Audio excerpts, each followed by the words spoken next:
Me doing right off the gate. Let's call the meeting to order. Can we have a roll call? Cindy? Here. Jay? Here. Bob? Here. Eric? Here. Nancy? Yes. Kurt? Here. All right. And if you'll please stand for the voluntary Pledge of Allegiance. Pledge allegiance to the flag of the United States of America and to the republic for which it stands, one nation, under God, indivisible, with liberty and justice for all.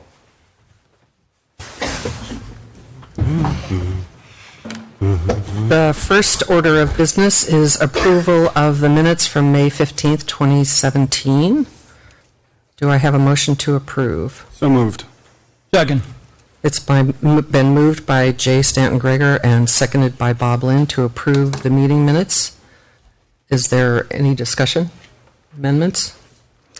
All those in favor say aye. Aye. Opposed? And approval is completed. Next item is amendment and approval of the meeting agenda. Do I have a motion to approve today's meeting agenda? So moved. A second. It's been moved by Jay Stanton Greger, seconded by Kurt Walhuter to approve today's agenda. Is there any discussion? Hearing none. All those in favor say aye. Aye. Aye. And opposed? Agenda is approved. We have nothing on the schedule today for public hearings or for bid awards. And the next item on the agenda is visitors' views related to the agenda. Is there anyone who would like to speak to items on the agenda? Mark? Yeah, good morning. My name is Mark Jensen. I'm here to represent myself. I just have a couple of ideas for the third reading of the budget. My opinion is that you don't hire another lineman to save the money in that department. And you don't hire a half-time IT position. And the reason I wouldn't recommend the IT position is because it's going to come with benefits that the borough would be paying in perpetuity. I know it's a $50,000 position if I remember the numbers right.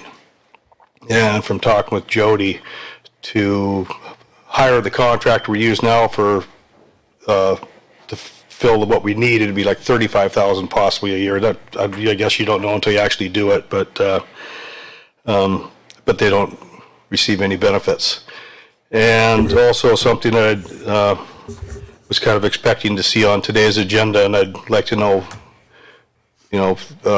why it isn't there. Is there was supposed to be a executive session for the evaluation of the manager. Is there a reason why that is postponed, or is that a question that can be answered?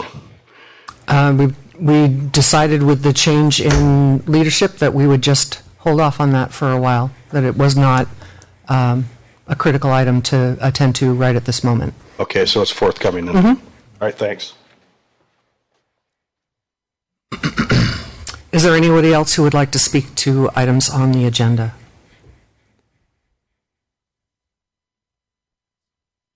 My name is Ron Lish, and I'm representing myself and the newspaper. I am speaking on item 18, the executive session. I don't think there's a need for this executive session. The matter was publicly discussed at your last meeting. No one was defamed, and the borough was not placed in financial jeopardy because of the discussion. The borough's own attorney said the decision should be held in public.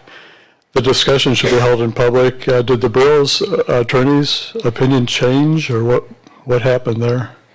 It did, Ron. I sent you an email a little bit ago. Okay.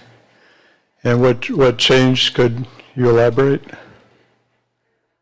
After the May 15th meeting, safety-related issues were brought to the attorney's attention, which kind of changed the decision about whether an executive session could be held or not. Okay, so the discussion would be limited to safety only? Yes. I mean, what the agenda says is what is going to be discussed. And the agenda says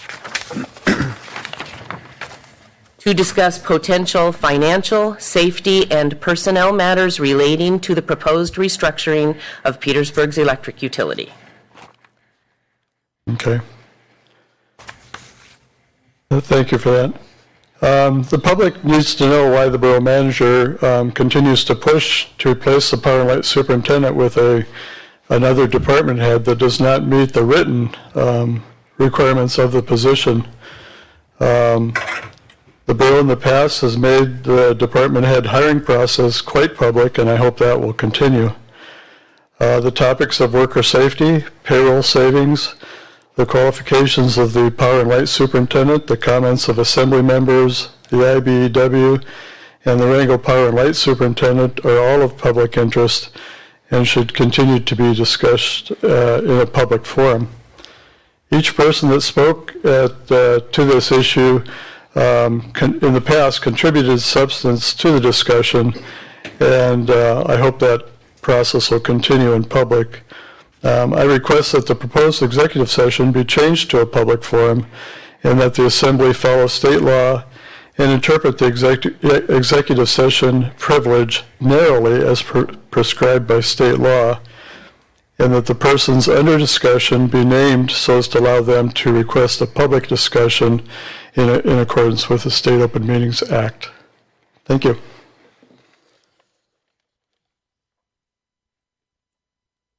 Is there anyone else who would like to speak to items related to the agenda?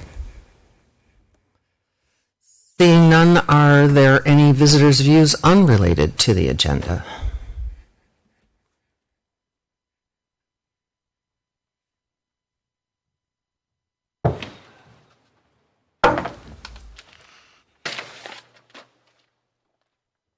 Good morning, Mayor and Assembly. Thank you for allowing me to speak. My name is John Mergus. I am representing myself and my boat haul-out operation. So it seems like every time I look at the Assembly meeting agendas, you're faced with budget challenges. So I'm here to offer some humble suggestions. The number one suggestion is to set up an old-fashioned informal suggestion box for ideas on how to affordably accommodate the community needs. It's intimidating, even scary for most people to come forward and speak to the Assembly without feeling you're going to get somebody mad at you. Number two, humble suggestion is to run the borough a little bit more like a business, including being versatile to respond to customer needs. I know sales tax revenue is critically important for you. Treat the sales tax ordinance as a partnership with the businesses who collect the tax for the borough. My very limited and subjective world is the Scow Bay turnaround facility. As it is right now, as I speak, it's a top-notch, small-town commercial fishing vessel haul-out facility that has potential to bring in a heck of a lot more sales tax and employment than it presently does. There's a strong demand for haul-out services here. And for example, each year I'm seeing an increase in major projects on my small lease on the turnaround to repair and rebuild the old wood commercial vessels, some dating back to the turn of the previous century. I'd like to show you a couple of photos you can pass.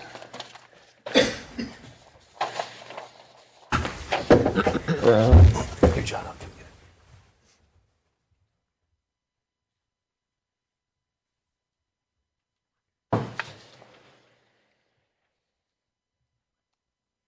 These are usually 2 to 3 week projects, averaging $10,000 to $20,000 in wood shipwright repair, electronics, paint, new keel coolers, transmissions, lodging, pizza and beer, local goods and services of all sorts. Almost all sales are taxable. What I hear from these vessel owners is always the same, quote, "Wow, what a great facility. Why doesn't the city take the ball and run with this?" unquote, or something to that effect. I feel the problem is that there's limited sense of pride and ownership by the borough and limited management, imagination, enthusiasm, and collaboration with the commercial users of the turnaround. No one from the borough wants to take responsibility for maintenance or improvements, even though it's a perfect facility for public-private partnerships.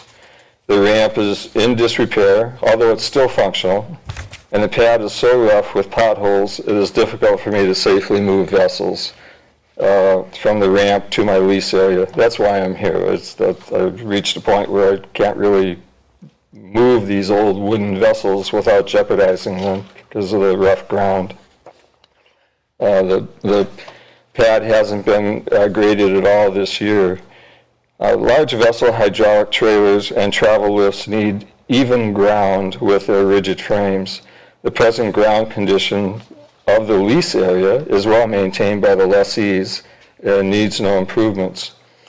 We all know the Petersburg Economic Development Council has P&D engineers contracted for design and engineering for a $10 million plus upgrade, but that's many years and perhaps decades in the future if free grant money is ever available. The present turnaround leases pay about $7,000 annually to the borough. There is nothing in our leases that require the borough to put any money into grading the pad for better access to the leases. But I think the borough would get a good return on its investment with additional sales tax if it did so. I estimate 70 to 80% of the turnaround traffic that causes the chuck rolls is from general public use unrelated to the leases. It would be helpful if the borough could establish a percentage of the lease money that could be used for maintenance of the maintenance of the access route to the lease area. If that dollar amount is zero, so be it. At least we would know. Then we who use the leases could pool our resources and budget for grading by private contractors or a volunteer wheelbarrow and shovel if necessary. But we need some collaboration and direction from the borough to keep this business local instead of going to Wrangell or other ports. You have an overlooked asset that could be bringing in a lot more revenue to the city. I would normally bring this up to the Harbor Advisory Board, but that group will probably not meet until next fall. Anyway, thank you for your time. I appreciate being able to come here. Thank you for your comments. Go ahead, Kurt. Hey, John, can I ask you, your lot now up above the road there, do you grade that, or what do you estimate a grading would be for that? So I guess I'm asking two questions. Do you maintain the lot up above, of course, do you grade that, and at what cost? And what cost do you think it would be for us to grade the lower portion? The lot that I own, that gets graded usually about 3 times a year. Okay. But it's always in conjunction with a lot of other activities. So I really couldn't answer that question. I don't know what dollar amount it would take to grade that. Because I thought they were about comparable sizes is why I was using that as an example. Just going to depend on the equipment that's being used. With a grader, I think when that comes into the turnaround, it's usually maybe a 1 hour project, 1 to 2 hours. So you think a couple times a year, 3 times a year? Well, in the past, it was done almost monthly during the summer months. Now it has ceased. And so, yeah, I wish I could give you more specific numbers there. Yeah, well, that's okay. Thank you. Yep. Thanks. That's your I think they made their way down to Eric. awesome. 1891. Is there anyone else who would like to, speak to items not on the agenda? Go ahead, Brian. Good morning, Mayor and Assembly members. I'm Brian Lynch. I'm representing Rivers Without Borders and Salmon Beyond Borders here. I'd like to give a brief review of the Transboundary Workshop that was held last Thursday in Juneau. There are some handouts I believe Debbie got to you. There should be an agenda, a communication plan, statement of cooperation, reciprocal procedures, and joint water quality monitoring program. This meeting was presented as a Citizens Advisory Group meeting that was promised last October after signing the MOU and SO Statement of Cooperation. However, that really wasn't what it was. While invitations were sent out, no teleconferencing opportunities were presented, and Lieutenant Governor Malott was not even there for most of the meeting. Okay. Take a temporary break. Must be a hot button. And that's where I ran into loggerheads with it, because I didn't have any dollars for it. No, that was John Johnson. And so I needed like the, a month ago, too. just contextualize. Yeah, you're gone. I was about 3/4 of the way there, and that just filled in some holes for me, so thank you. Okay. And the daughter's okay now, or? I'd let Cindy know that, like, it's still touch and go. Grandma's there, so if you see me get up and leave, though, that's why. But I don't. I think we're all right. You're over the hump? It appears so. Was it? I think it was food poisoning. Really? I think that I don't know how long that salmon was in the fridge. I wasn't the one who fed her. I mean, smoked salmon doesn't go bad quick. Okay. I mean, it was like quick and it was violent, and it's stayed Oh, violent for a while. so it was that. Was it like within a couple of hours? Oh yeah. But I know some of that. Everybody? No, but Lee ate a little bit too. But she doesn't weigh 30 pounds either, and she ate in the low weight. Oh my gosh. Oh, I thought that you were trying to Yeah, we'll see. get sure we were all awake. Well, I hope she's over the hump.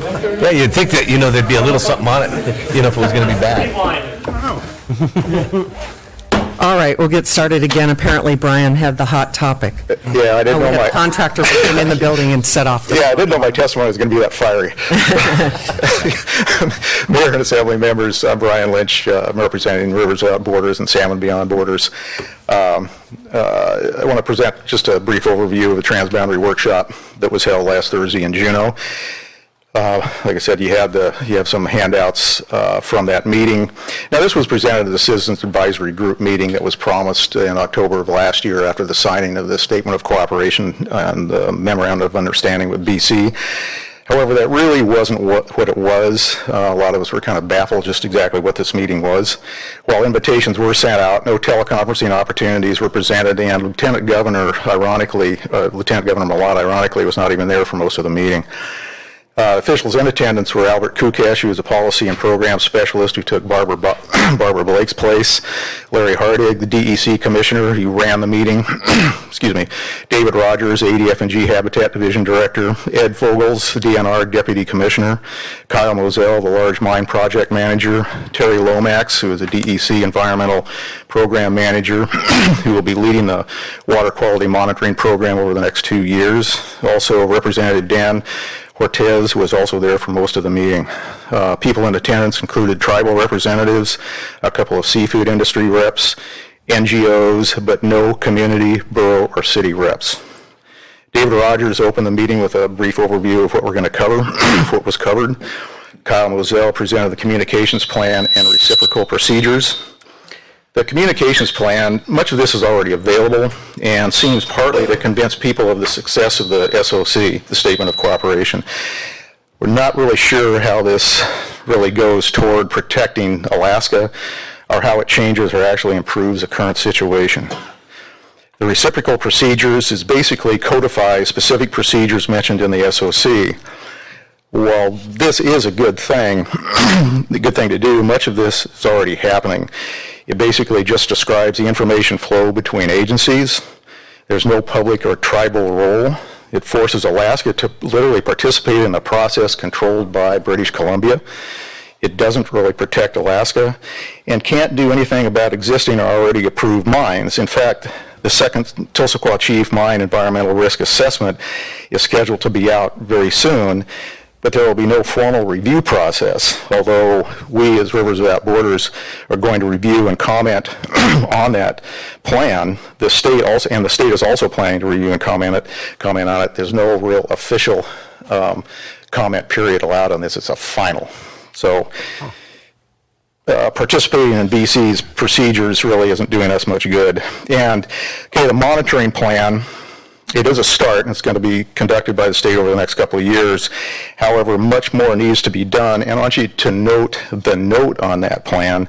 It says, this preliminary draft program description and 2-year work plan are not approved or funded by Alaska or British Columbia. Approval of this preliminary draft does not indicate funding approval. That's one of the big problems with this. That's why we need federal intervention, possibly International Joint Commission reference, to have access to both federal funds and international funds. Water quality monitoring is expensive and needs to be long-term. The tribes are providing some funding and conducting some monitoring, but the lack of funding is one very basic reason for requesting, as I said, federal and IJC intervention on this issue. Senator Murkowski currently is looking for water quality monitoring cost estimates so she can insert a line item into the congressional budget request. Two questions and issues that were brought up several times and were the obvious, if you will, universal concerns were: one, how do British Columbia and the state of Alaska plan to finance a comprehensive monitoring and enforcement program in the transboundary watersheds? Will the federal governments be involved, and if so, how, as I previously stated? Secondly, what is the state of Alaska doing to secure adequate financial assurances, given that mine reclamation liabilities in British Columbia are underestimated and most mine operators are not required to provide full funding for the reclamation obligations that are estimated? That's just reclamation. That's not money that covers any sort of disaster like Mount Polly. That's completely out there. We have to have federal, as I've mentioned before, and you very well know, we have to have federal intervention to do anything, to have any sort of enforceable regulations or financial assurances from Canada or BC that cities like Petersburg can be made whole for any kind of damages. The state literally had no answer for either of these questions. There are several comments requesting that the state explicitly request federal IJC engagement, which they haven't done up to this point. Lieutenant Governor Malott did come back late in the meeting during the latter part of the Q&A period.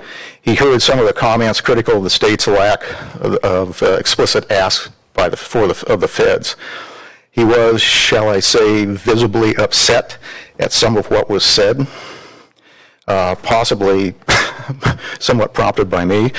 He delivered an angry statement that frankly caught most of us by surprise, in which he stated that he had asked for federal engagement several times, which really hasn't been done. He also said, and I'm paraphrasing, that you don't ask for something from the feds unless you know what the answer will be. The feds in this case are not going to come out and say no outright. And it also isn't a criminal court where you saying as a lawyer doesn't ask a question unless he knows what the answer is going to be. That's not what we're dealing with here. The importance of federal IJC involvement, I want to note here that in Montana, we've been in contact with folks who have been involved with BC on the Kootenai and Elk River systems. Several years ago, there was an IJC reference on the Kootenai, which resulted in a halt to coal mining in BC on that system. There was an MOU SOC developed for the Elks, similar to what we have in Alaska, and are now seeing serious pollution problems, particularly from selenium, which is resulting in deformed fish in that system. So that definitely speaks to the need for a full federal or IJC intervention. Now, there are other ways you can go rather than IJC if you want to, but the IJC is going to give you a much better view of what the cumulative effects of the mining in the TBR transboundary river systems. In closing, I would respectfully request that the Borough send another letter to Lieutenant Governor Malott requesting that he explicitly ask for federal engagement of this issue, similar to the ones you already sent. Anyway, thank you, and if you have any questions, I'd be happy to answer them. All right, any questions? Go ahead, Kurt. I was just thinking, what does Byron know about the federal government that we don't know right now, why they're not interested in playing with us? It seems obvious that, that a lot of livelihoods are, going to be at stake here if something goes sideways. So what's his reluctance to get them involved? Mayor, Member Woolhuter, that's the $64 million question. I think we know why he might be doing this. I don't really want to state it, but I don't think he knows anymore. And considering that our congressional delegation has asked for this, wants this, that wants the state to ask, because they feel that the State Department is very reluctant or resistant to doing anything without the state of Alaska behind what our congressional delegation is asking for. One of the things that we've heard at other meetings and hearings is the concern for federal overreach. I find that somewhat amusing, considering that each one of our members of our delegation have accused various agencies, federal agencies, of federal overreach at one time or another, but they are united in wanting federal intervention in this issue. So that's not what it is. Anyway, I don't think he knows any more than the rest of us. It's just, there's something in there that, I don't want to say for sure, because I don't know what's going on. Did you have a question too, Bob? I've got two of them. The one, we talked earlier about water quality monitoring, and I totally agree with you. It needs to be long-term, and it needs to have funding associated with it. But one of the things I think we got right now is that since we don't have a plan in place, it's obviously really hard to get our federal delegation, to go up on the Hill and to put it either in the appropriations bill or to put it in a special bill. How do we turn the folks in the state around so we can have a plan in hand that we can actually go forward, I guess is the first question. Answer that question, I don't know, because we've done about everything we can do so far to instill in the state of Alaska to do exactly that. We're frustrated. We feel like we're just, I feel like, we've been spinning our wheels here, and I really don't fully understand it. I really don't. We're all just basically baffled, and even that has been stated by some of our congressional delegation, that they're kind of baffled about it too. So anyway, I don't have a good answer for you. And under the joint agreement, and it's quite lengthy, if I read that correctly, there is funding at the federal level that that they get each year that possibly could be used for part of it.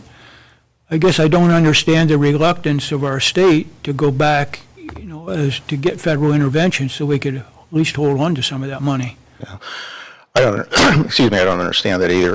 There was a representative from the EPA there from Region 10, and they have done some water quality monitoring, looking at this, and they basically their methodologies are similar to what the state would use, or even Canada would use, for that matter, in this. But I know Senator Murkowski is looking for input on projects, on the cost of long-term monitoring projects, so it can be a line item can be inserted in the congressional budget. So I know she is looking for that, and they are looking for it, and we're going to try to provide some of that information to her. So. Any other questions? Thank you very much for that. Thank you. Are there any other visitors' views unrelated to the agenda? Seeing none, the next item on the agenda is board, commission, and committee reports, and we have Richard Burke here to talk about the Planning Commission Airport Parking Report. Hello, I'm Richard Burke, and I am representing the Planning and Zoning Commission on this issue. I sent a report, and that pretty much explains the whole gist of it. Basically, the Planning and Zoning Commission is requesting the borough acquire a lease for the property across the street from the Alaska Airlines terminal for the purpose of constructing an additional long-term parking area. There's still a lot of details that need to be worked out. How are we going to pay for this, and how are we going to administer it? But at this point, there's nothing else that planning and zoning really has the power to do until we have the blessing from the assembly and we have this lease. Anybody have any questions? So how many spots do we have available at the parking right now? We currently have 35 long-term spots. 35 long, and does that count the spot now toward the end, the corner? That does not count the part in the triangle where those are like short-term, like that would be acceptable in the summertime. And that was one thing that I was made aware of recently, was that there actually is overflow parking down toward the corner, as a, that road kind of wraps around the end of the runway there. I had no idea that was overflow parking. Perhaps we could just, have some signage made up that kind of highlighted that it would be a spot, because I've heard of folks who, will run back their vehicles back to their house and take a taxi back up, but if community knew that was overflow parking, not specifically for another use. Planning and zoning's concerned that that's too close to the airport fence. Okay. If FAA decided to start enforcing our close parking to the airport facility, we could suddenly have no parking at all at the airport. And parking across the street, we believe it would be far enough away, whereas the overflow parking is right next to the fence. Okay, thank you. Did you? Go ahead. Yeah.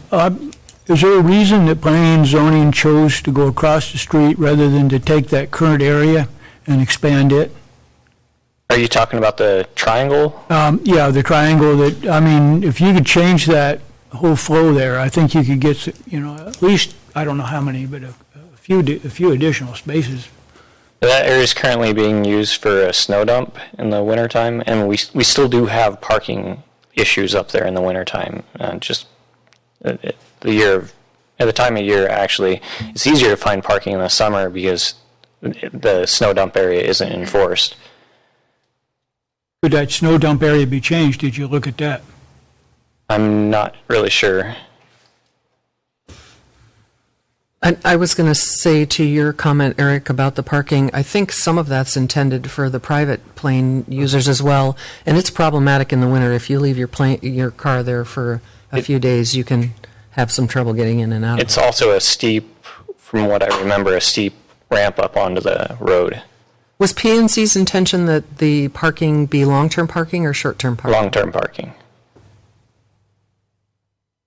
But its proximity to the Alaska Airlines terminal would also work for short-term when you're dropping folks off and stuff, if that fills up. Are there any other questions? Is there any way we could do a traffic study before we could really commit to leasing any property?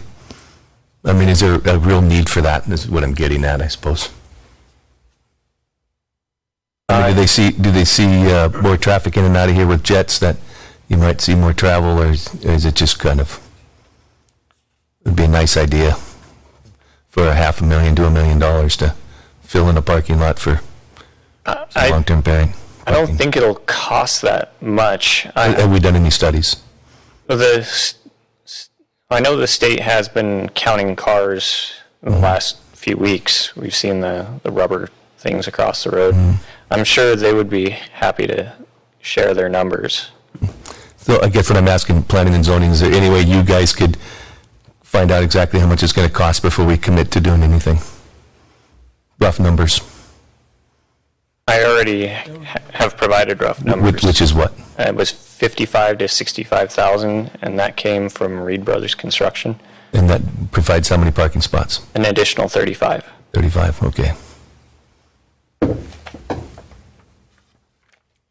All right. Thank you very much. Thank you. There are no items filed for consent agenda. And we have, under report of other officers, the U.S. Forest Service Petersburg District update. And I believe we have a couple folks here from the Forest Service. Thank you. My name is Dave Zimmerman, the district ranger here in Petersburg. I brought with me Tom Parker, our resource staff, that we'd like to have just a few moments of your time to just explain what the Petersburg Ranger District is going to be actually doing on the district and on the island and specifically. We've decided about a year ago to do these little kind of horse and pony shows, if you will, to you folks here, to PIA, CAKE, to get everybody an idea of just what's going on. We haven't had a dialogue in a long time, so I'm trying to get that started again. I think I'll start, Tom, I'll put you on the spot, if you will. Tom has different resources, and he'll explain real briefly some of the work that he'll be doing. Tom? Hello, Assembly. My name is Tom Parker. I am the resource staff here in Petersburg. I'll just kind of go down the line of the group of people that I have. First of all, our hydrology folks are going to be working out on the South Fork, out on QU Island, doing stream restoration. We previously have done some work out there in the past on the Kadek stream system, and that's essentially just putting some woody debris back in the streams, trying to improve habitat. Going down to fisheries, Mr. Castro and crew. Next year we'll be working on the Mitchell Creek Fish Pass over at Tonka, South Lindenberg Peninsula. And that'll be a complete reconstruction of that fish pass. It was scheduled for this year, but some things fell through, and we're getting our ducks lined up for next year. Our silviculture group, we've got 1,000 acres of thinning that we're currently doing over on QU Island. We had 100 acres that'll be hopefully closed out this week over at Tonka. Most of our thinning nowadays isn't just straight thinning for trees. We do a lot of wildlife corridors and leaf strips and different things to promote more vegetation in some areas and less in others. We are doing, currently going on, Richard Burke just left, but we are doing a pretty extensive road work right now over at Portage Bay. Most people that are familiar with the area, there's been a large washout that is being taken care of hopefully in the next week or two. Reed Brothers are out there. We're reopening pretty much a vast majority of the existing road system over there with blading, brushing, and some ditching. We have lots of continuing environmental education going on here in Petersburg, as well as cake. We have a cake fishing derby on the July 1st. 1st of July over at Cake. So in a nutshell, the kind of the resource group, we also have a Midcoff EIS that we will be starting to work on probably later this summer. And that's just essentially a spin-off from Midcoff EA, kind of the same ground, same ideas, just a little better, more intensive look. So I think that's it in a nutshell. We have East Ormer restoration, probably that will occur in 2019, and that's from trying to clean up a little bit of logging activity that occurred years ago. And also in 2019 coming up, we'll be working on man-made hole to help some of the flow that's inconsistent out there into the lake or into the pond and out. So, Dave?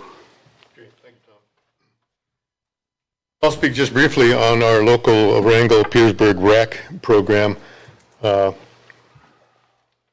have until September 30th to make recommendations to our forest supervisor on approximately $100,000 that we haven't made recommendations for yet. The committee is without a quorum right now. We did do a new membership package that will be reviewed by the Secretary of Agriculture. At which time that's approved, then that list will come back and we can get a quorum and start that process again, hopefully by the end of the summer. There's two identical bills in the Senate and House that reauthorize the act. That's the Secure Rural Resource, the Secure Rural Act Title II money. There are two identical bills. I'm not sure where that is. I checked 1st of May, and there's hopefully, keep your fingers crossed, we can get that money back into the community here and get the rest of our projects going.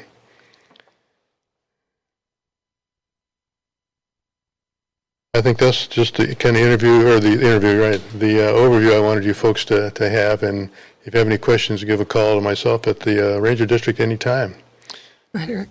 Dave, I had a question. I was hoping you could clarify a little bit about the RAC community's quorum.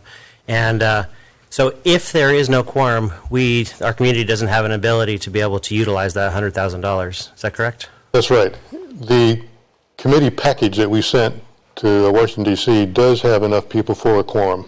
We've had people leave, so we had to submit a new package, and that's what we're waiting on for the Secretary of Agriculture to respond on. Okay. So it's kind of going the right way. Excellent. It's a little tough with the transition of the right people in the right positions to okay that, but keep your fingers crossed on that, yes. Thank you. I know that Kupernoff was awarded a RAC grant for working on their dock. Are there any other recent RAC grants that you can talk about? I could talk about all of them if I can remember them all. A sampling would be okay. That was $40,000. That was approved by our forest supervisor and moved on.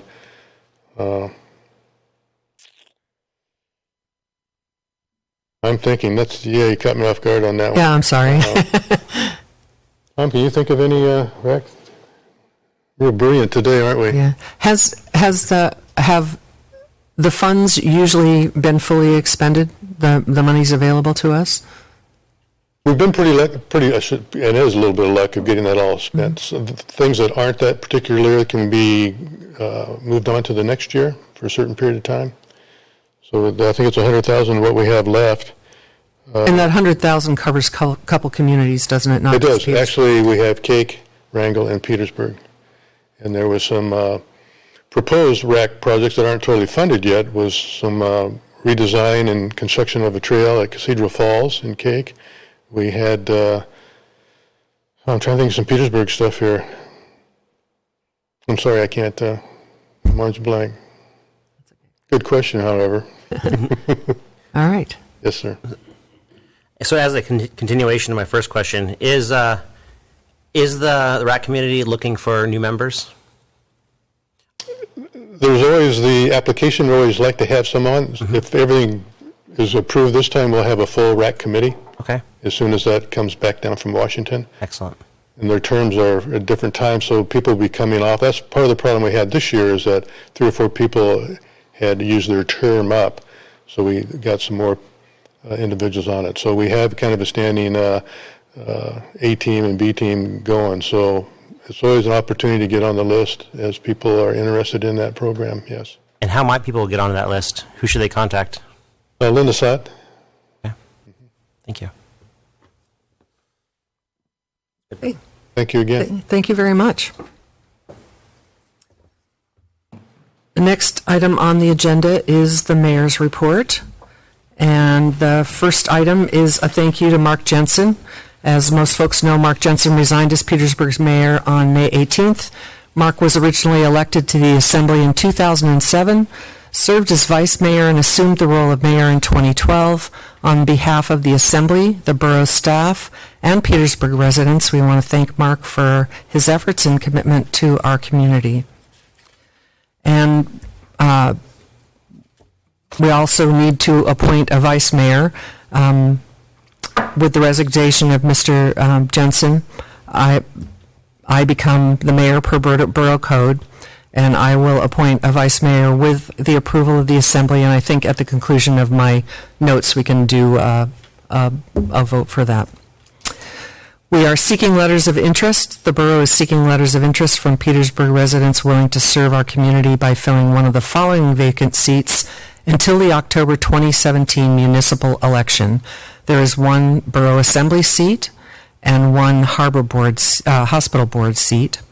Letters of interest may be addressed to the borough clerk and emailed to dthompson@petersburgak.gov, mailed to P.O. Box 329 Petersburg AK 99833, or dropped off at the Borough Administration Office at 12 South Nordic Drive.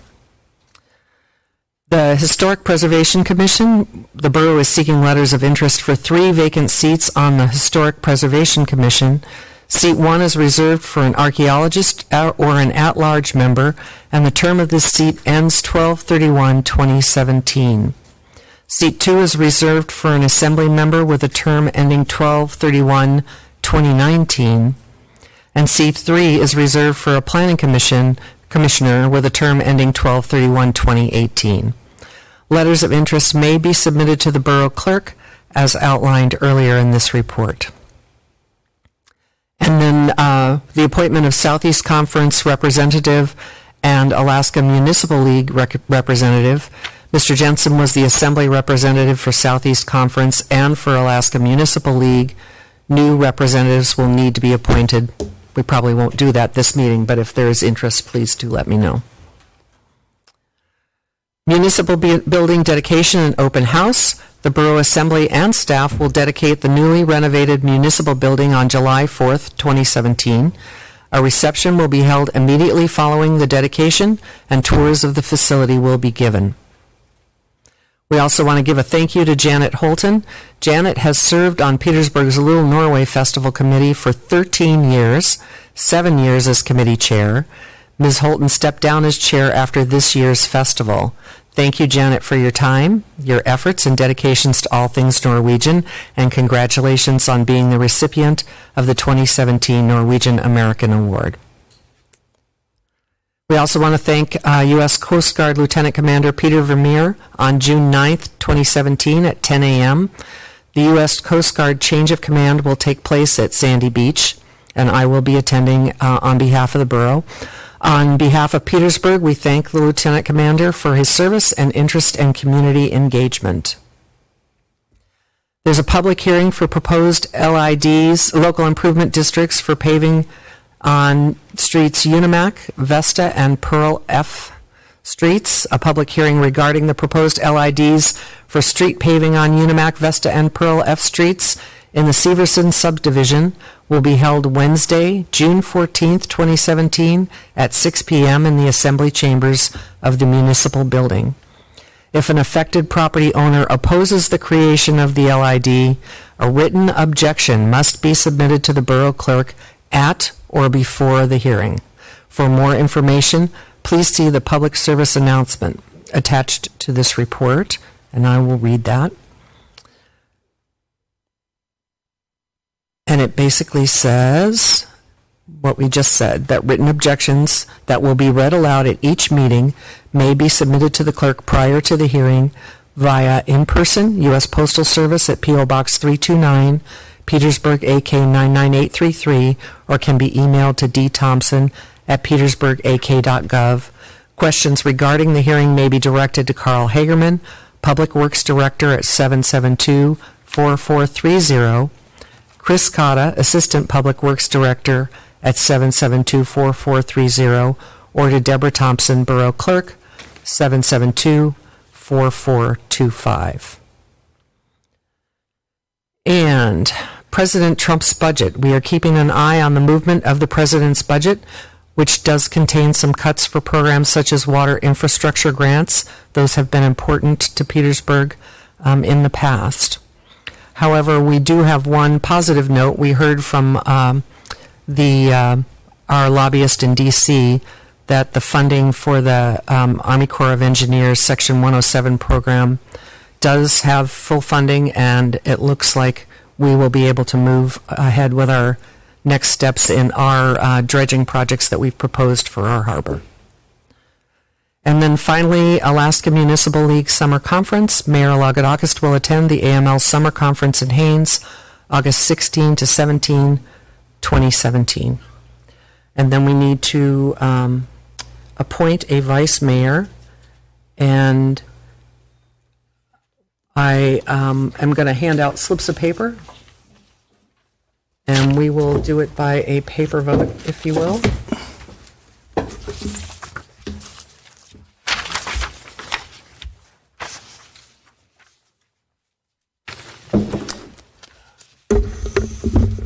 And Bob Lynn has said he would be willing to do it.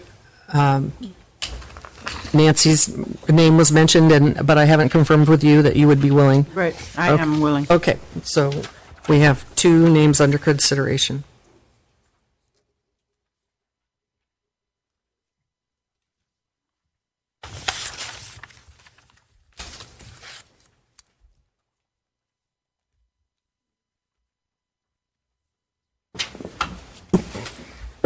Sorry.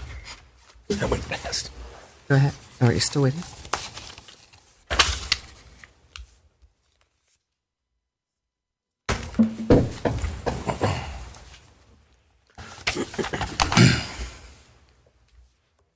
We have 1 vote for Nancy, 1 vote for Bob, 2 votes for Bob,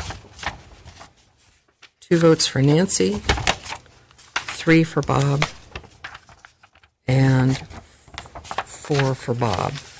So by majority, Bob is our next vice mayor. Thank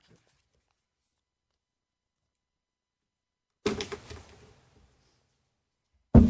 But thank you for your willingness to serve, Nancy. So, quick question, is this just until the new election in To the October? new election. Okay. So 4 months roughly. That's correct. There is no manager's report. Oh, you do have an item? Go ahead. If I may. Actually, I'd like to do is give an update on the building project. Other than some grinding and making sure that our fire alarm system works, actually everything's going pretty well. We are in that stage of somewhere between the next 2.5 to 3 weeks, the project will be done. We do have punch list items that will continue on for a while.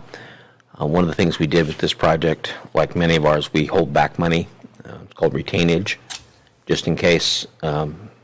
So there's some encouragement for the contractor to finish these punch list items. So we'll be managing that for some time.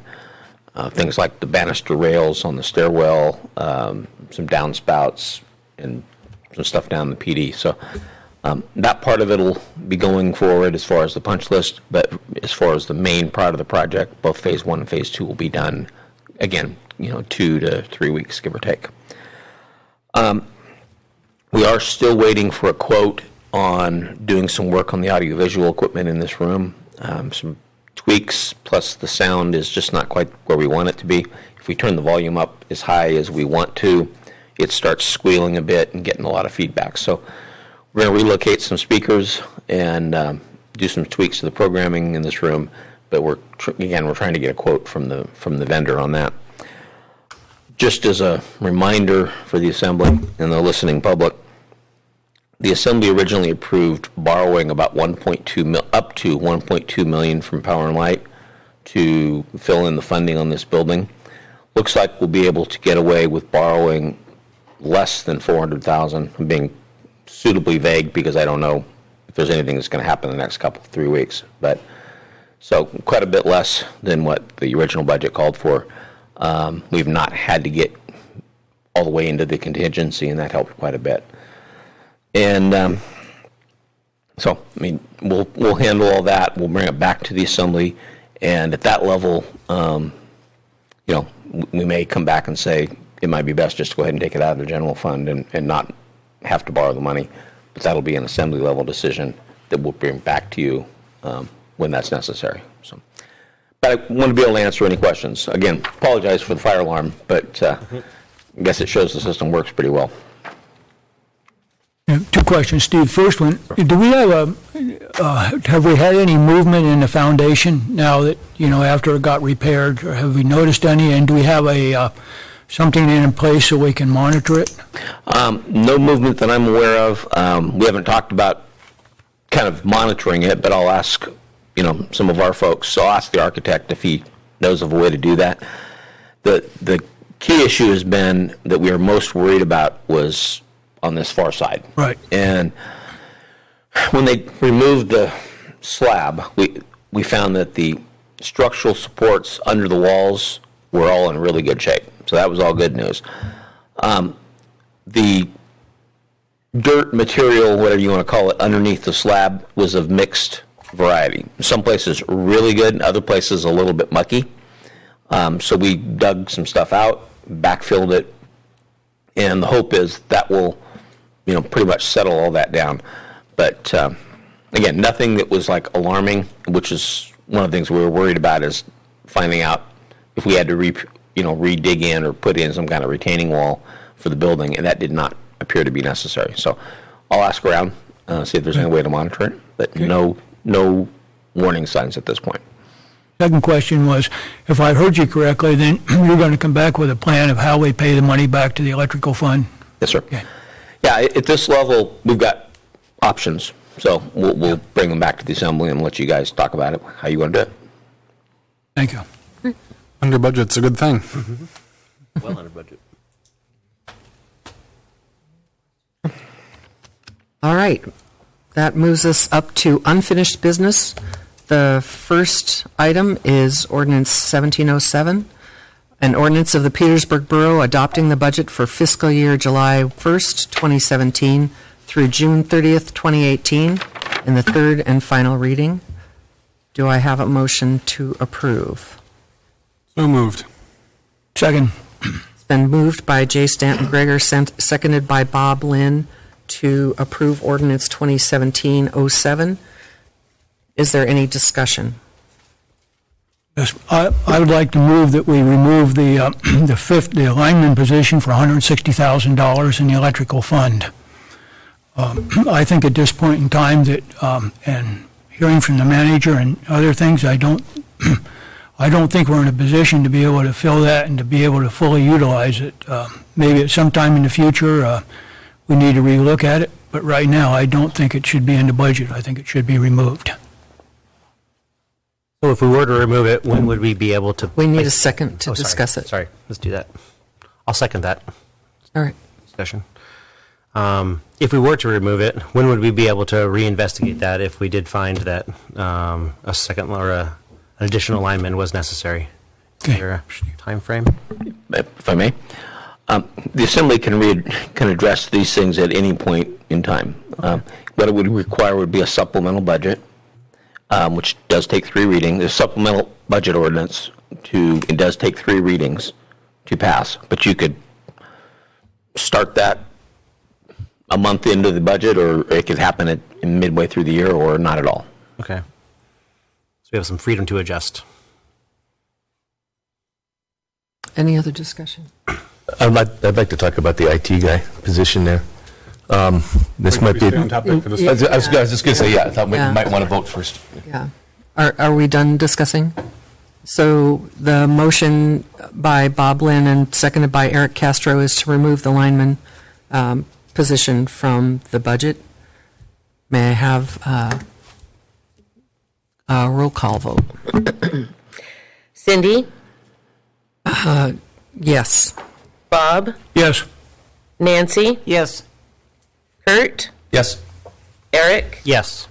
Jay? Yes. And that is unanimously approved. Okay. Now I'd like to discuss the IT position. I thought maybe I was going to be out of order there, so thank you for correcting me. And I would like to ask the staff, because they're the ones that are going to have to be dealing with this. Are you satisfied with the service that we're getting now, and we just want to add to it? Or would it be better for us to have a part-time local IT person that understands our needs? And I'll wait for staff's recommendation. I'm not going to, I'll eventually weigh in, but I think the group that has to face the biggest part of this is sitting across the back of the room. So, ladies and gentlemen, you want to weigh in on the IT position? What your experiences have been? Wow. Or not. Really I will. Okay. I thought somebody might. Member Woolhooter. The PCS, our current IT provider, operates remotely from Iowa. Everybody knows that, I believe. And they've done a fantastic job. They really are responsive, and most of the problems that we have in public works can be handled by them getting on remotely after we're out of the office even, and sorting things out. So that's been great. I think the numbers that Jody covered with the amount of support that we've actually required from PCS has been was very eye-opening for me to know exactly how much time we do request of them, and we're way over our quote-unquote budget for time from them. A lot of things probably could be handled in short order by a local, and there are many hardware issues that come up from time to time that would be helpful to have a local person on staff. I don't believe it needs to be a full-time person, and PCS is still very valuable, but the combination of those two things I think is valid.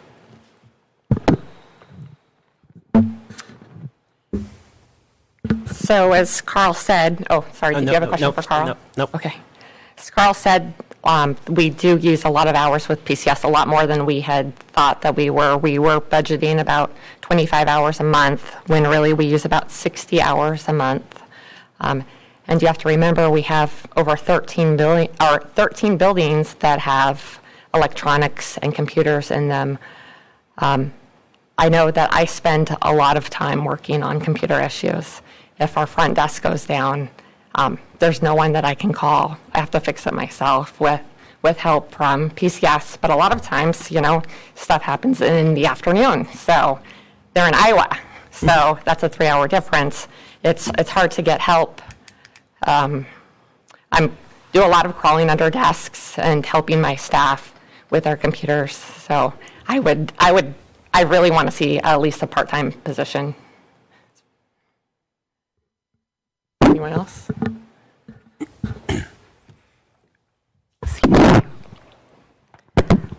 Just from our end with our GIS system being on the servers, and we've had some issues where no one really knows what's on one server or not on the server, and they've made changes and locked us out of our software, and it takes a couple of days to chase down what went wrong and why suddenly the police department's mapping software is no longer working.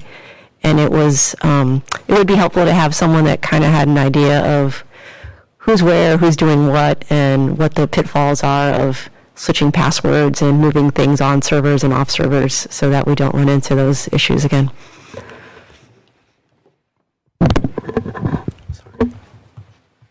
Go ahead, Steve. Yeah, just to add to the story, I thought it'd be beneficial you could hear it directly from some of the folks. PCS does a really good job. I mean, we have the technology installed at this point where they can literally dial in to a desktop, and dial in is not really the right term, but they can access a desktop from Iowa and just take it over. It allows them to fix most desktop issues.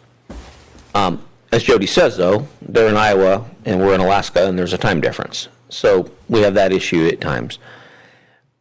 When we sat down when PCS came here to help getting the building ready to go and move some of our last steps in moving some of our hardware servers out of the old new fire hall maintenance area into this building, we sat down with them to talk about, what are we looking at? As you heard, if we don't do this, we're going to see our fees go up. They have to cover their costs, and while a lot of it was related to this building, it appears that we are using a lot more maintenance hours than we were paying for.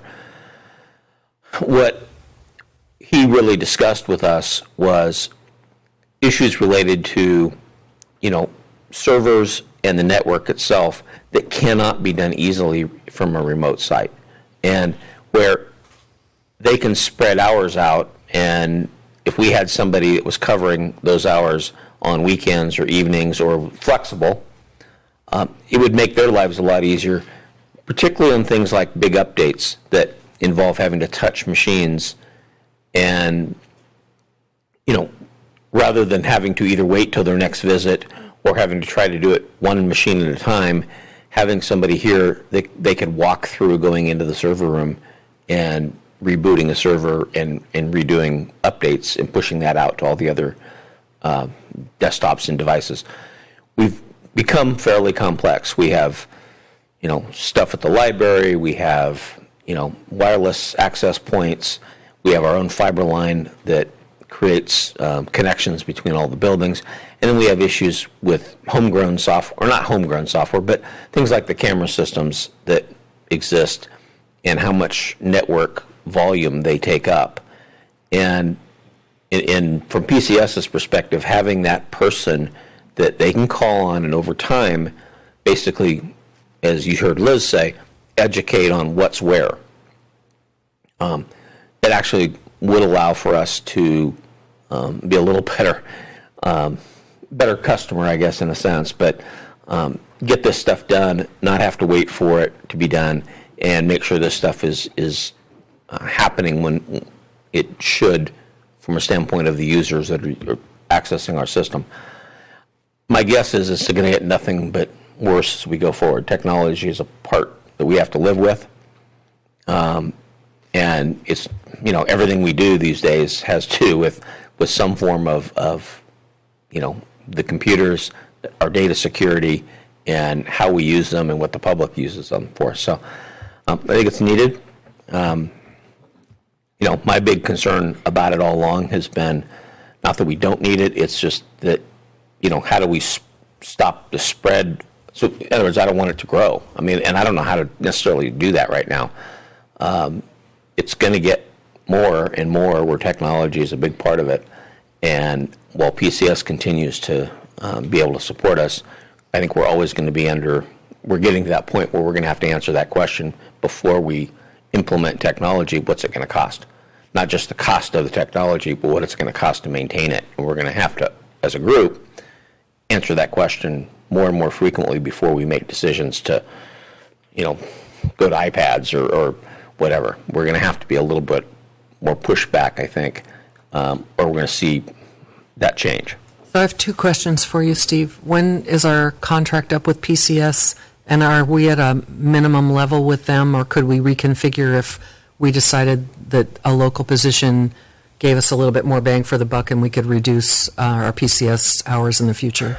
Well, it's kind of unfortunate, it's the opposite. They're going to raise the fees if we don't hire someone. I mean, so, Jody, you'd have to speak to the actual numbers. Actually, our contract, we do have a contract that's up on the 30th of June, and then they've asked us to go hourly, so we're paying for a bucket of hours now. We're paying 40 hours at a time. So if we were to hire someone, we'd use less of those hours as quickly. But yeah, they asked us to purchase 20, and I'm like, oh no, we're going to need way more than that. Let's just bump it up to 40. But that gives us some opportunity to flex back and forth between the two. Yes. Go ahead, Eric. Okay, so based on what you're saying there, Jody, it sounds like there might be an option for a hybrid in between utilizing the PCS contract and having a local technician for hardware replacements, or and kind of having that institutional knowledge about this location in specific. Exactly. Okay. Is there an ability for us to, instead of hiring an actual part-timer where we might need to pay for benefit package, could we have an as-needed contract with a local specialist? Possibly.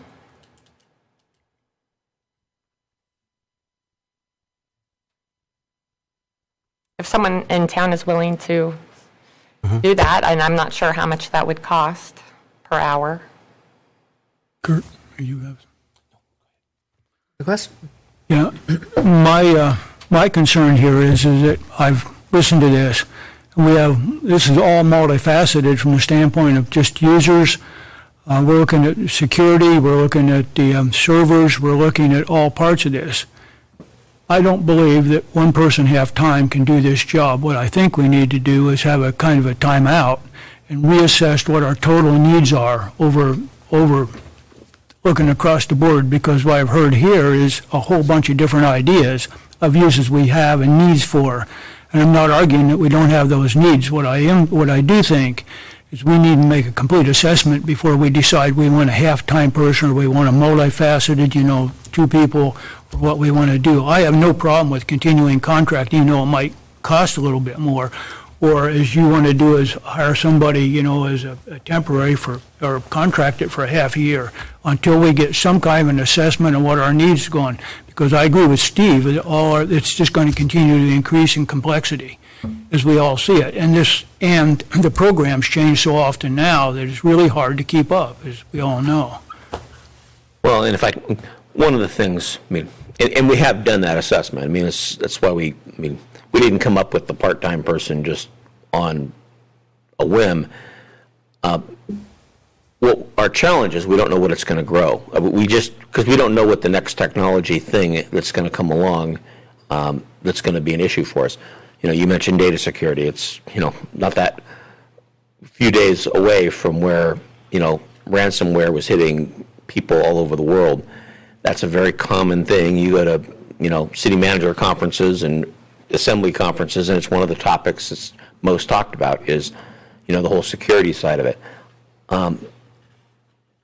So when you hear me say, I'm concerned about the future, that's really more what it's about. It's not that, it's like we're going to have to internally really think about stuff, not just, wow, that's really cool and the public would love it and this would make things easier, but what's it going to cost beyond just buying the software. We just went through a process of the tax assessment that was, messy. Let's call it what it was. We're spending overall about 60 grand on an automated system to try to make that less messy. Clearly, how it was being done was not as well as we'd like to do, but there's a cost to fixing it and doing it better. I think you're going to see more and more of that, and I don't think any of us can forecast what that's going to be. I think getting somebody in here and starting to get them knowledgeable about our systems is important. Whether or not down the road something else is going to come up and we're going to be coming back to you again saying, oh my God, the world has changed on us, I don't want to make false promises. I just can't. There's too many things changing in technology these days. I think it's a good idea to get somebody in here. But, we're factoring in PCS continuing to be as flexible as they have been with us. They didn't bill us for these extra hours on this stuff. They could have come back and said, hey, you're a violation of your contract. You more than doubled your number of hours. I think they're a really good partner with us, and as long as we can continue to rely on them. But I think they're also recognizing they're in business to make money, and they're looking for the borough to step up a little bit, whether it's much higher fees to them or whether taking some of this internally. So, but I don't know that I could answer your question, but I don't know that we could come up with what's the future going to look like, just because it changes so fast. But it seems to me you could do a needs assessment and such that, we know there's at least half a dozen different areas that we want. We also know approximate timeframes that we would do. Is it better, going back to something Eric said, is it better to do a combination thereof? Is it better to hire somebody part-time? Is it better to do somebody full-time? What's our best options is what I'm fussing with. I know this much. We're never going to be able to hire one person here that can do what PCS does for us. The world in the computer industry has changed where you don't find one person that's an expert on every aspect of the business. So we're always going to need somebody like a PCS, unless we want to create our own IT department, and that's cost prohibitive. So that part we do know, that something like PCS is going to be required, their managed service, going forward, probably for as long as we're around. The question comes down to is the value of somebody, local, and I think that's clear. We've heard from them, we've heard from the staff, we've seen it where ability to solve problems a little faster due to the time difference. That's a danger is using somebody in Iowa as compared to somebody in our same time zone. But I can tell you, I looked at a firm in Anchorage that does something similar to PCS, and they were twice the price of what PCS was charging us. So, same time zone, but they're, in a sense, almost as far away when it comes to getting here, and we're going to charge us more for the same services we were already getting. So, again, I'm pretty comfortable that the part-time thing would add value to us. I'm less comfortable looking out 2 or 3 years and saying, something else is going to change, or that part I just can't do. I'm not sure anybody could. We've tried to take steps. We've gone to Office 365, which is a more customizable approach to software use to cut some costs down the road. We've moved a lot of our data to the cloud, so we don't have to worry about as many servers on board. All of this has been recommended by PCS, and it's stuff that we've tried to take steps to do. But I say this, and then a year from now, there's a whole new threat in some fashion or new thing, and we start being asked to change it. So I don't know that I can go beyond, this current time. Yes, Kurt. So that pretty much is the reason why I asked about that, is because I just wanted to get it out in the open here. So if we decide to leave it in the budget, it's been suggested we take it out. but if we decide to leave it in the budget, then it's not going to be used specifically to hire a part-time person at this point. Is that correct? Or to look into our options? Well, that was the plan, was to... Well, I guess what I would like to do then is make a motion then that we just use that money is to look into our different options instead of specifically hiring a part-time person then. So would I have to make a motion in that respect? Or is that something that we can just assume? I'm not sure I understand. Yeah, I think I need more clarity on Okay, I guess, well, if we leave this line item in there, then we've just gave them the go-ahead to go ahead and hire a part-time person. And what we've been discussing here is the possibility of contracting it or different hours, but we'd still need the funding. So why take the funding out if we need to leave the funding in, I guess is my thought. How would we change that then? Okay, if I may.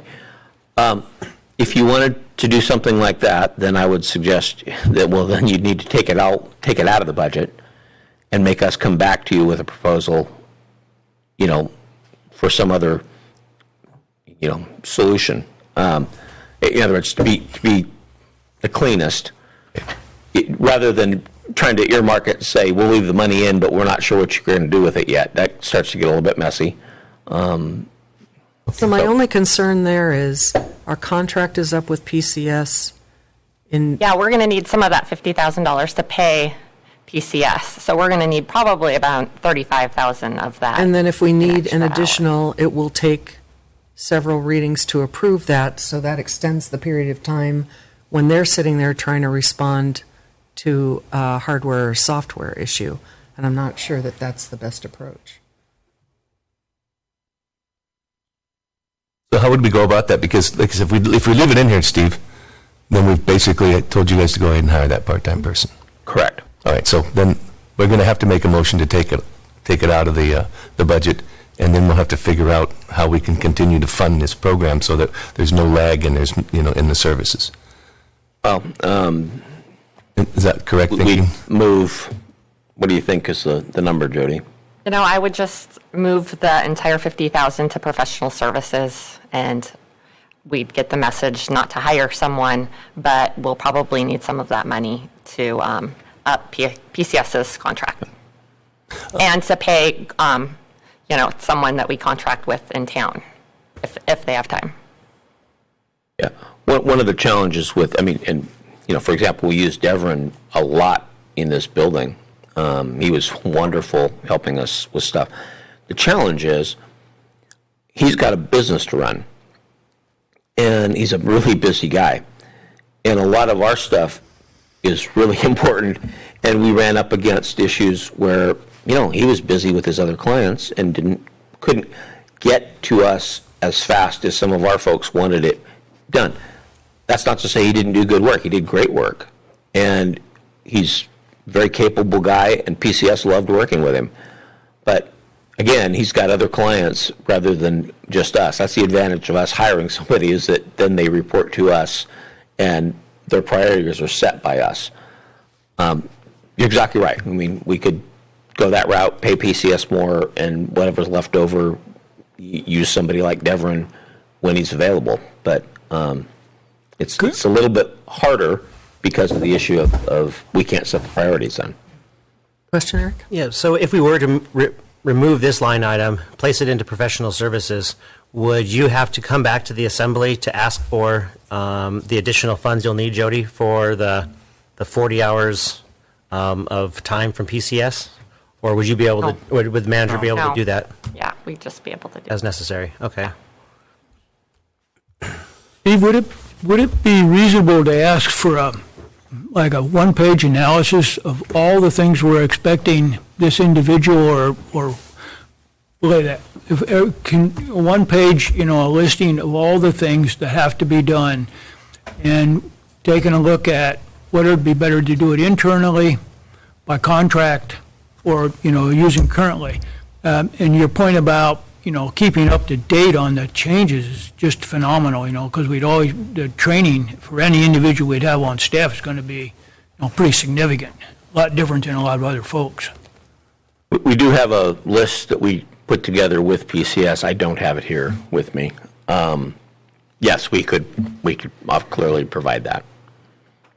You know, it's something we used when we had the discussion with PCS to figure out what is it that on this list of things do you, meaning PCS, think somebody local would help, and which things would stay with PCS. So we used that when we met with them to come up with this plan originally. To me, it'd be good to do something like that so we're all on the same page, so to speak, before we move. That's kind of where I'm at with it. A follow-up question. I know we have one IT guy right now up at the hospital, and he's full-time there, but there was another fellow that had expressed interest in this. He would not be interested in doing contract work, or would he digs his heels in and says, if I don't get, part-time and benefits, I'm not interested? I'm not sure. Okay. Jody and I did meet with somebody that I believe works for the hospital in some fashion. And I don't want to speak for other people. Right. What I thought I heard was he needed some guarantees, or, he's got to move on with his life. Yeah. Regardless, that's a position that we would have to post, because we don't know who's available in the community that could have these skills.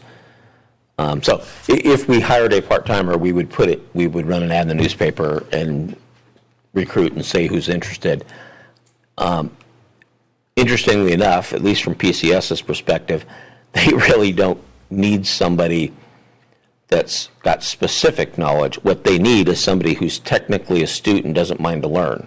I mean, granted, if they've already got knowledge, that's a big thumbs up. But a lot of what they need is the ability to teach someone that is really interested in this and has a base level of knowledge that makes it fast for them to pick stuff up. So, I mean, that was kind of the message I got from the meeting with PCS. We included PCS in the meeting. We met with this local gentleman so they could ask questions, just as a way to make sure we were thinking the right thing. And, PCS walked away saying, yeah, not exactly, but the guy knows what he's talking about. He knows about IT, and he's got base knowledge. We wouldn't have to be starting with the alphabet. He knows enough to, get him up to speed quick. So I guess that's the challenge with anything IT these days. Because we're not a big IT shop, nothing we do is going to be that specific. It's going to be a laundry list of things, and some of which they may already know how to do, and others which PCS will have to help walk them through. So is anyone inclined to make a motion, or are we going to stand with the main motion?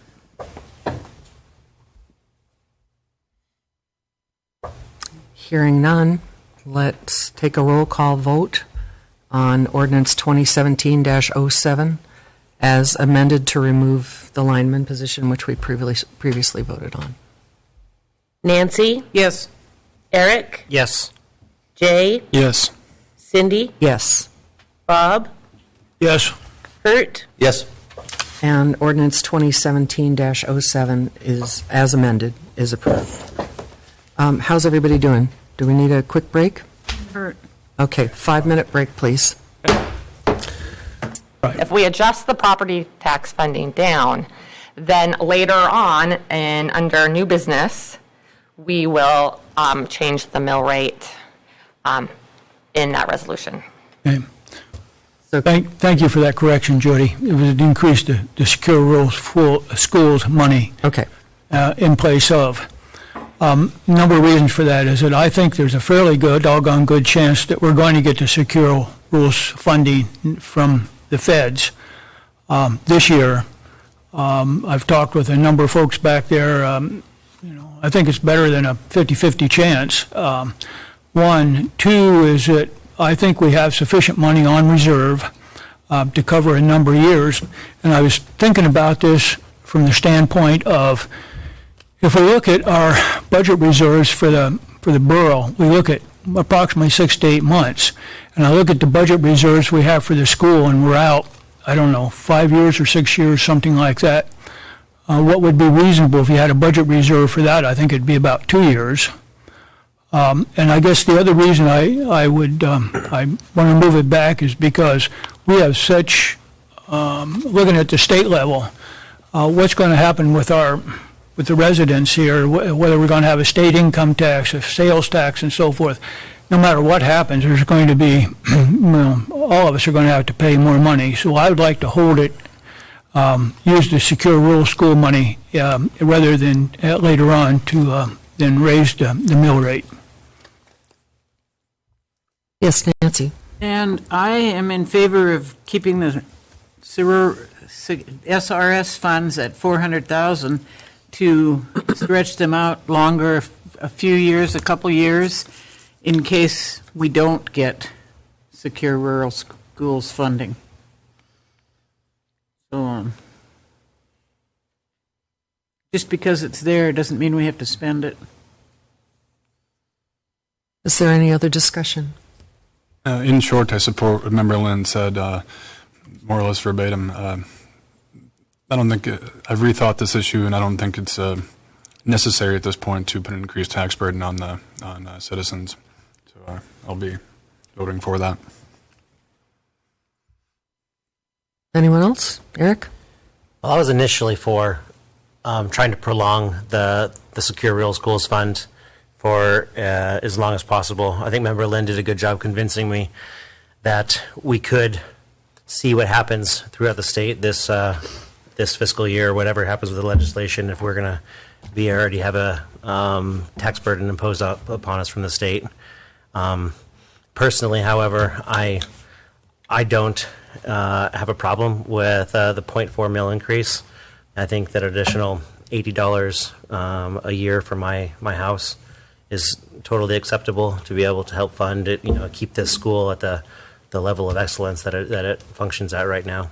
But right now, not knowing what the state's going to do and not knowing how it'll affect the community, I think that even though we're messing around with a finite sum, and Jody's plan gives us 9 years, and our increased usage might give us 6, I think is what it worked out to be. So that's 30% longer, but this might be an opportunity for us to be able to just kind of hold off and wait for just a moment to see what happens at higher levels than us. You have a comment, Steve? Just a clarification. Just so when we throw out years, 7 to 9 or 6 to 9, that's assuming the school doesn't need any of that money for any kind of capital spending. I think I've mentioned before, that fund's also the school's used that in the past for matches on capital projects. So if they have a project that comes up and they need to take money out of that number of years goes down. Again, that's just a clarification. So that fund is used for other things besides just offsetting the property tax.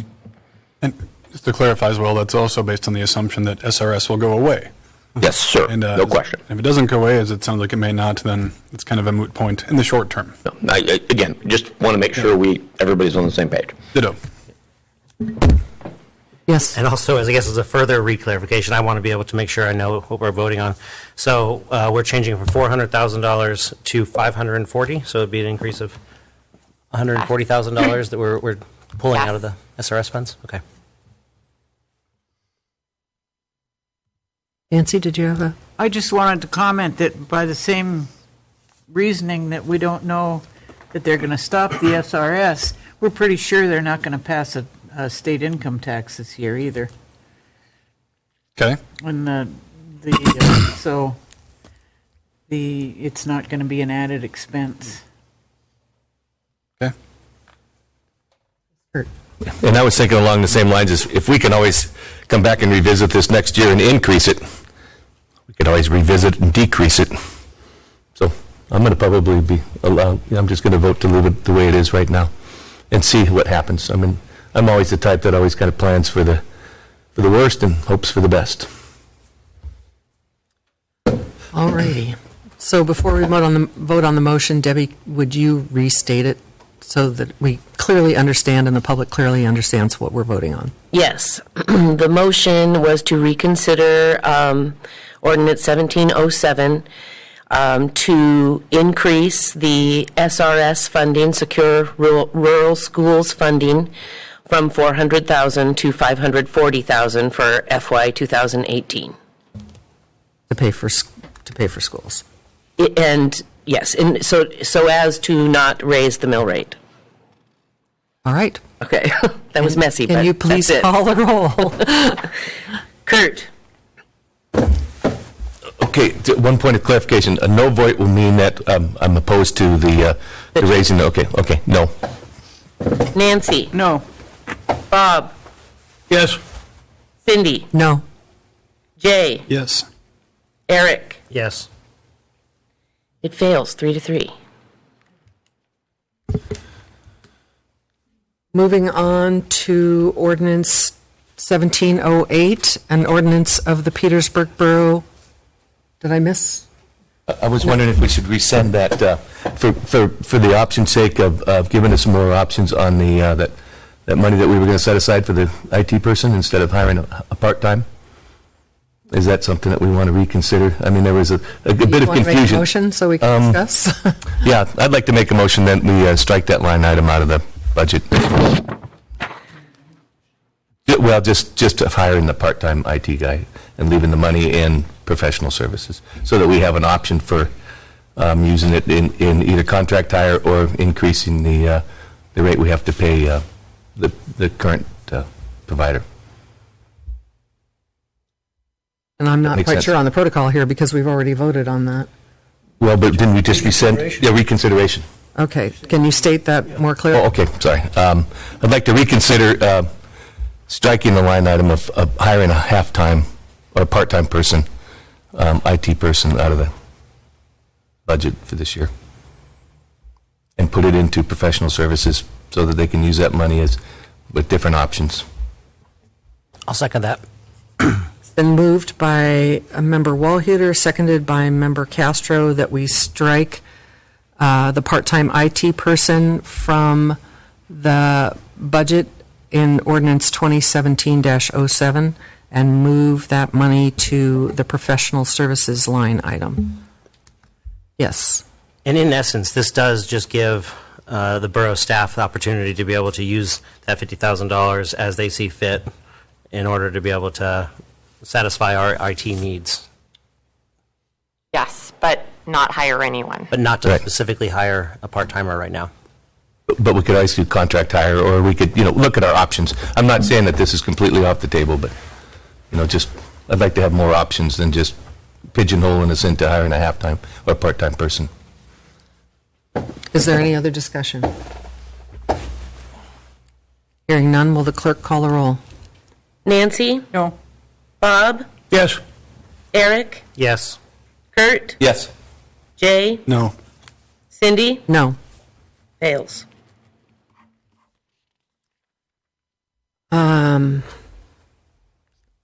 I've lost track of where we are. Ordinance 17-08. Thank Yes. you. Yeah. You're welcome. An ordinance of the Petersburg Borough adjusting for the 2017 budget for known changes, third and final reading.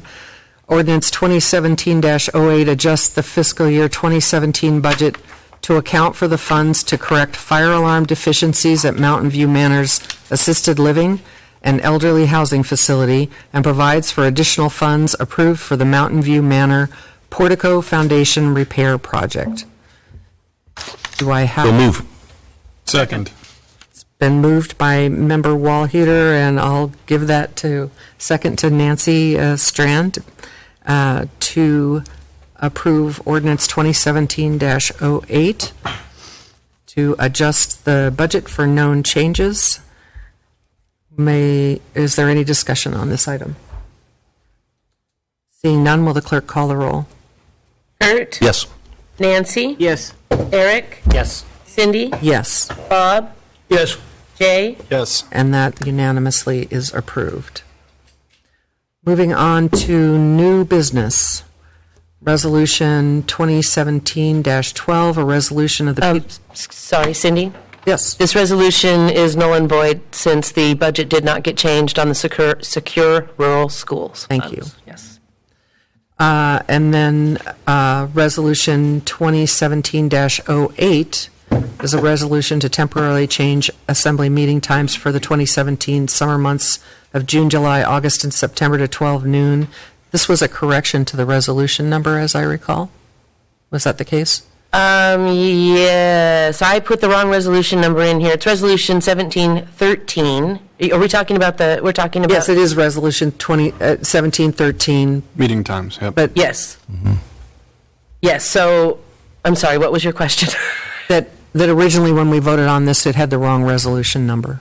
No. Oh. It didn't have the wrong resolution number, but It was a reconsideration. Okay. yes, Member Wohlhuter asked for it to be brought back. Yeah. Okay. So do I have a motion to approve? So move. Second. It's been moved by Member Wohlhuter, seconded by Member Strand to temporarily change assembly meeting times for the 2017 summer months of June, July, August, and September to 12 noon. Is there any discussion? The reason I brought this back up again is I did not take into consideration of staffs and their work schedules. It just seems unfair to bring them back around at 6 o'clock after they've already put in a long day and it's a nice weather. So I wanted to change my vote to a yes vote to change them back to noon. So anyway, that's the reason I brought this back up. Any other discussion? Nope. Okay. Will the clerk call a roll? Cindy? Yes. Jay? Yes. Eric? Yes. Nancy? Yes. Kurt? Yes. Bob? Yes. And that is unanimously approved. We will be meeting at 12 noon for the rest of the summer.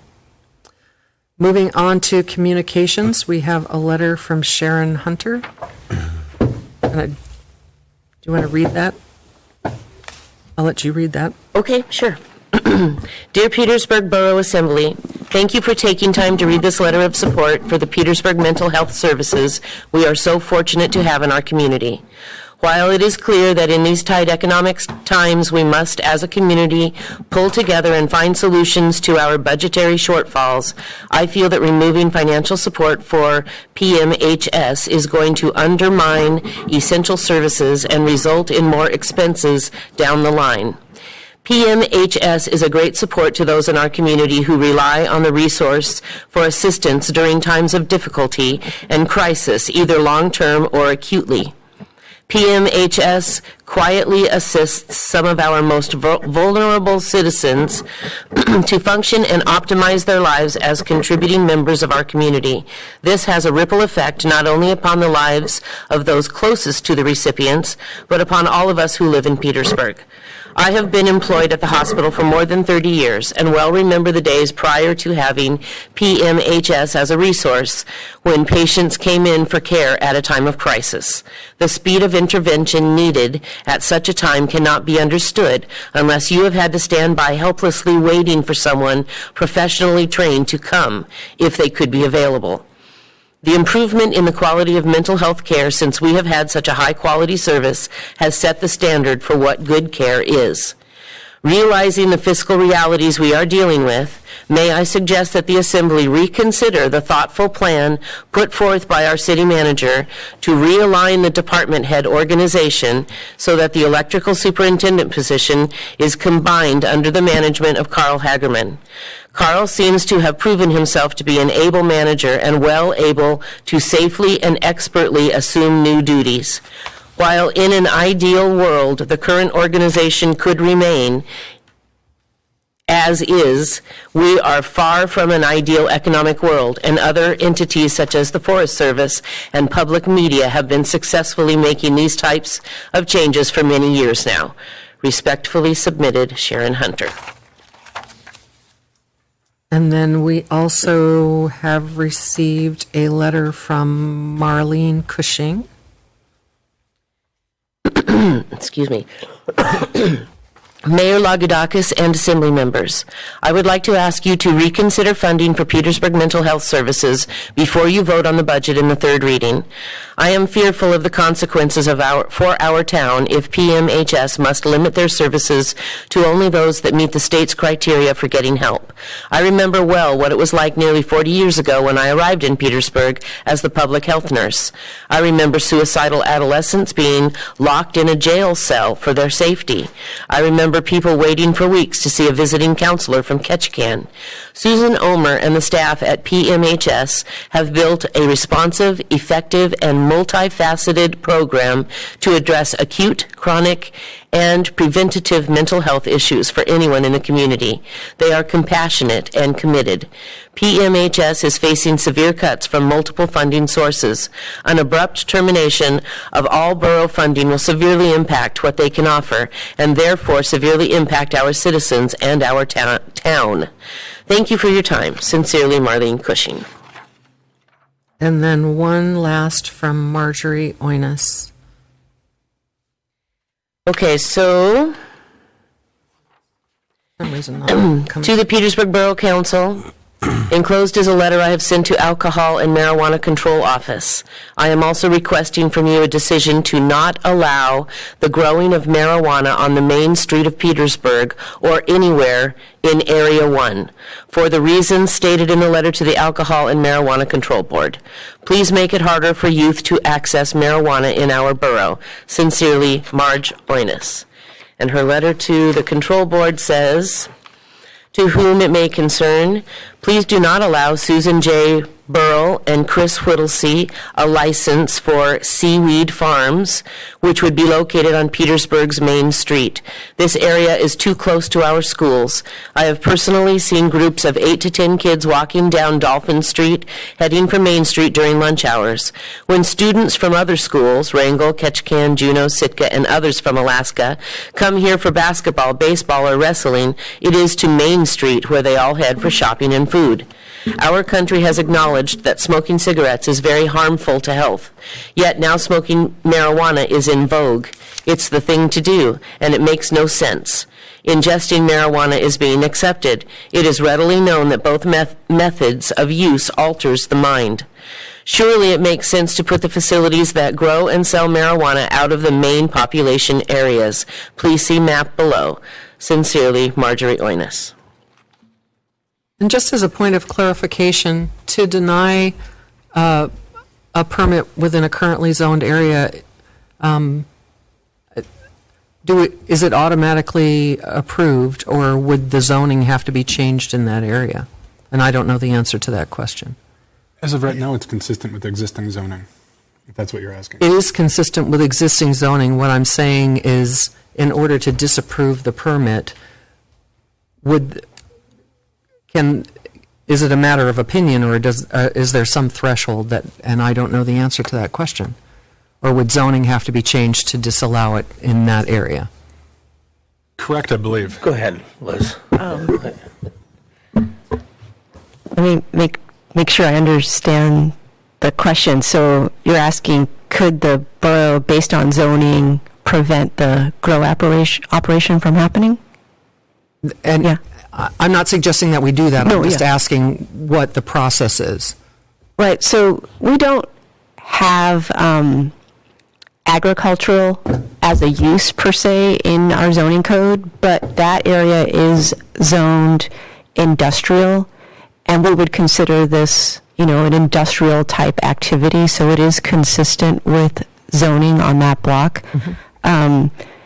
We would just allow it to occur. So to do something to prevent it, using zoning, we would have to define agriculture as not an allowable use in industrial, or change the zoning for that block. Okay, thank you for that clarification. Nancy? I don't think this is originally an issue of zoning. It was an issue of the circles they drew, what was 500 feet from schools, churches, daycare centers, Margie's house.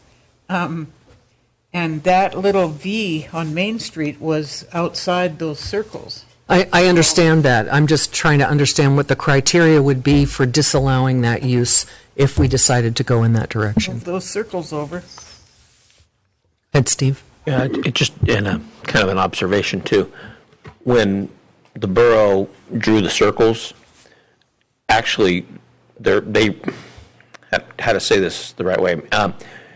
The way the state law reads is it's actually not circles, it's not as a crow flies, it's actually as sidewalks go, as you walk. So in a sense, there's probably more buildings that are eligible than even what the circles show. Now, granted, we're not going to run around measuring everything, but as part of any permit, we would actually go through that process. Her building is clearly...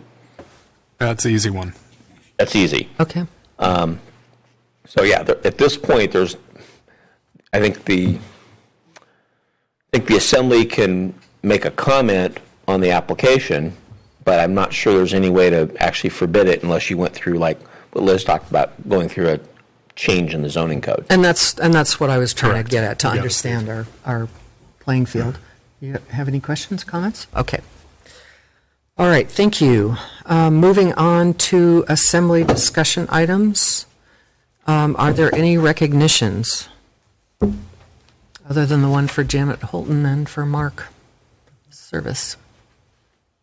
May I ask what the Norwegian American Award is?